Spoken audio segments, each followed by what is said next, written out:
Adventure. Magandang umaga.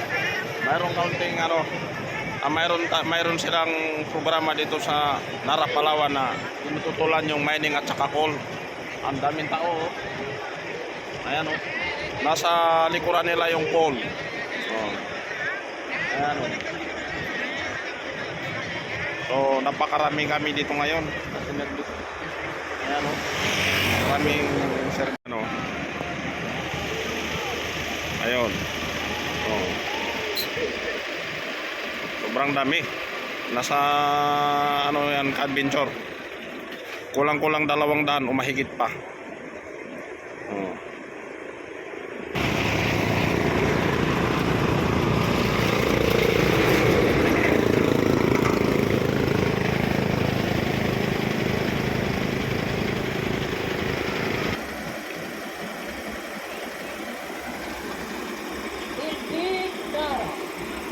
Central Rice Granary ng Palawan. Palagaan ng buhay, tubig at kalikasan, mapanirang mina at maruming coal tutulan.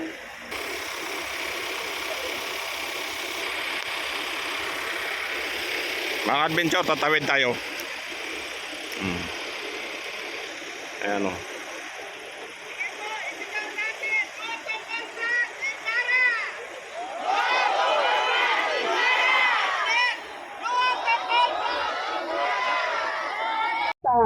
Pangalagaan ang buhay, tubig at kalikasan, mapanirang mina at maruming coal tutulan.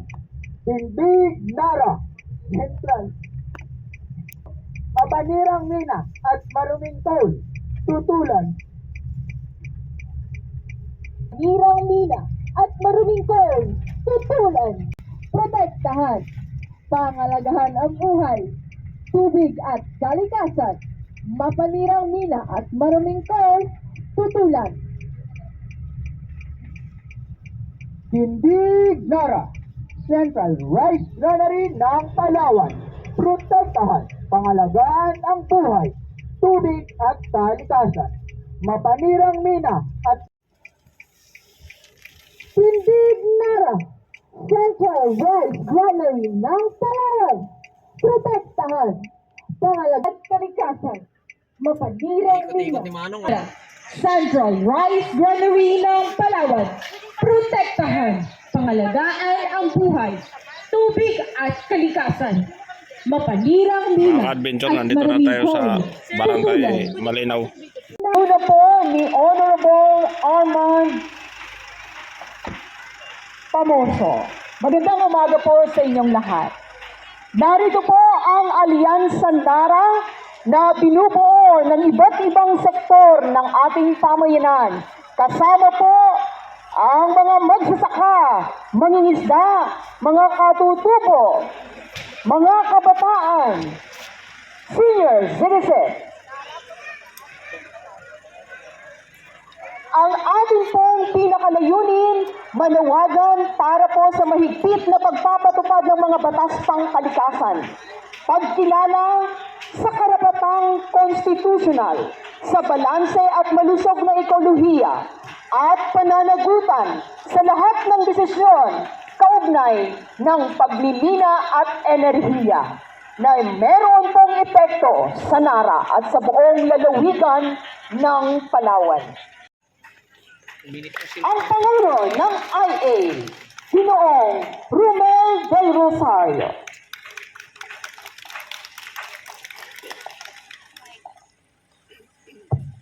Hello po. Hello po, magandang umaga po sa ating lahat. Ang pagmimina sa Nara ay hindi po dapat. Unang-una po, dami yung mga farmers ang apektado ng pagmimina na ito. Yung mga nagkukulayan sa taas, nakita ko po doon ang sitwasyon na may tubig silang dumadaloy, na sa hose lang dumadaan, pero pag dadaanan ng mina po yun, siguradong wala na pong tubig na dadaloy. Sa ilalim na po yan dadaan. Kaya nga ay humigit kumulang 5,000.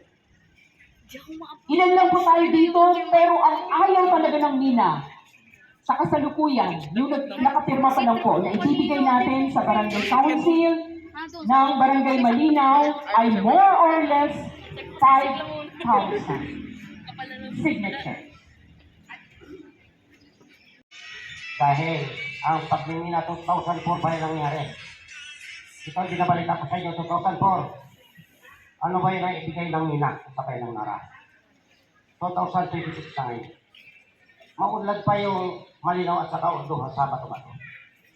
Siguro kung may nabigyan man o nagbibigay man ng buwis, ang tanong, nasaan yung buwis? Kaya, gumising kayo, mga kababayan ko sa Malinaw. Huwag na natin dagdagan yung lapu-lapu at saka yung titikil yung bato-bato. Yan, hawak na bato-bato yung pinunta ng letters yung na gumising tayo. Kasi hindi minahan yung koglo. Hindi yung koglo. Yan, maraming salamat po. Yan lang ang may papabatid namin sa inyo. Yung sana gumising-gising na tayo. Alyansa Nara kontra Cole at Mina. Alyansa Nara kontra Cole at Mina. Maraming salamat, Bigig, kinatawan ng mga katutubo. Sa muli, nananawagan po kami sa ating mga halal na opisyales na ipaglaban at protektahan ang karapatan ng mamamayan. Karapatan ng mga magsasaka, mangingisda, katutubo at lahat ng maliliit na sektor. Sa ngalan po ng Alyansa Nara, maraming salamat sa Barangay Council ng Barangay Malinaw, Nara, Palawan sa pangunguna ni Honorable Arman Pamoso.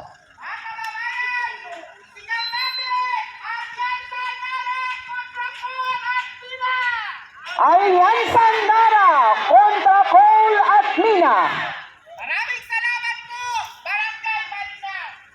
Maraming salamat, Barangay Malinaw. Mawid tayo ka-adventure ng public market ng Nara. Gagawin ng Palawan. Protektahan.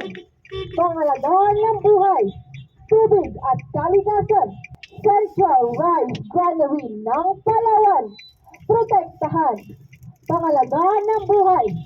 Tubig at kalikasan. Pangalagaan ng buhay. Granary ng Palawan. Tindig Nara. Central Rice Granary ng Palawan. Protektahan. Pangalagaan ang buhay. Tubig at kalikasan. Mapanirang nila at marunong tutulan. Nagbaba na oh. Stop over mo na mga ka-adventure oh. Oras na, alas 11:38 ng tanghali. Ayan mga ka-adventure, naka-prepared na naman tayo going to Puerto Princesa na. So samahan ninyo kami mga ka-adventure. Kaakyat na lahat yung medyo may hinihintay pa tayo na dalawa. Ganda na ng munisipyo ng Aburlan ah. Oo, parang makulay na. Ayan mga ka-adventure, nandito na tayo sa area ng Los Biminda. Ito yung tropa ng mga taga Aburlan, Apurawan. Ayan o, yan ang service nila o, ayan. Hinihintay natin yung team na nanggaling ng Nara. Ang Nara ay restaurant ng Palawan. Kapag ito ay masira, magtulad ng bato-bato at saka yung apo-apo, na talagang nasira na sa kapro, nasira na rin. Sana mga laputin kayo, mga kapabayan ng kakay mga sir, mga ma'am, na huwag na natin bigyan na kaukulang ganit ang ano ba pumapasok na hinahan at sa huli. Ang narayan ng indigan ay ito ang pinakukuha natin ng supply ng mga siyang bigas. Maraming salamat po.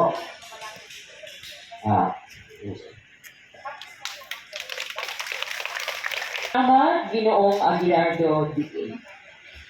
Malinaw po ang katanungan ni Ginoong Diig kanina po.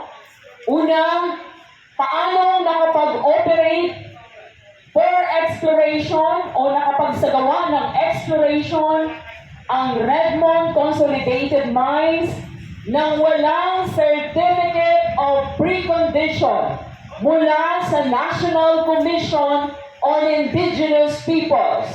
Ikalawa po, sabi niya, ano raw po ang dapat hakbang ng National Commission on Indigenous Peoples, ang ahensya na siyang pangunahing magpoprotekta sa karapatan ng mga katutubo dito po sa paglabag ng Redmond Consolidated Mines.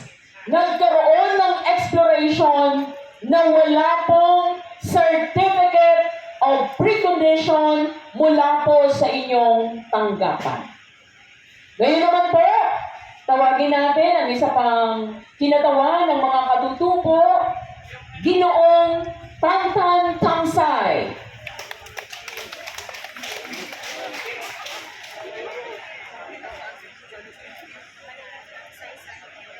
Magandang hapon sa pamunuan ng NCIP. Kami po na rito upang ipahayag sa inyo na kami po ay nanginingil na doon po sa tinatawag namin ninyo pong hindi po namin kayo po igiit sa binahan na Nara, isa sa Barangay Marinaw. Yan mga adventure, ang dami. Dito na kami sa opisina ng PCSD Puerto Princesa sa malapit ng Balayong. Ano? Andito yung opisina ng PCSD. Ayan. Magandang hapon po sa mga kawani ng Palawan Council for Sustainable Development. Narito po ang Alyansa Nara na binubuo po ng iba't ibang sektor, simbahan, mangingisda, magsasaka, katutubo. O yan mga ka-adventure, nandito na tayo sa harapan ngayon ng Kapitolyo ng Palawan. Ayan, tagilid na sa likuran natin. Patong tayo dito sa babaw ng ating sasakyan para makita natin na yan siya. Ayan, so andito naman sa yung mga tao na mga taga-Nara. Ayan, so sobrang dami niyan mga ka-adventure. Paki-like and share, comments na lang mga ka-adventure ang aking video. Please support my channel, One Adventure. Bye.